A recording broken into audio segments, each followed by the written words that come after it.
What's really interesting in the New Testament, I know you've talked about this a lot, is we don't get to see the Christians in power, like in traditional seats of power, I should say.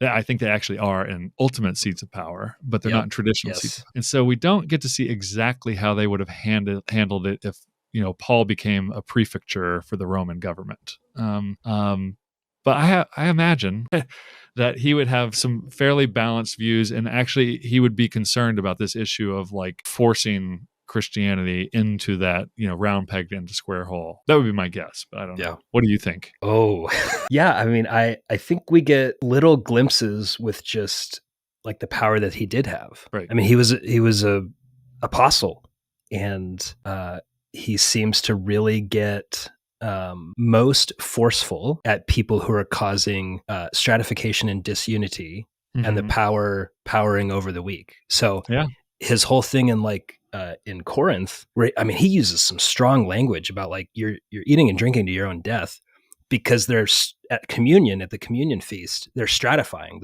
The wealthier stepping ahead of the poor, and Paul has power, like a little bit anachronistic. Like he's got like bishopric level power, right, and he's looking out for the most vulnerable. To your point, he is saturated in the Hebrew text, shaped by the Hebrew ethic, the biblical ethic. And I think you can see it in his behavior. When he calls out Peter, like in Galatians, that's a power move.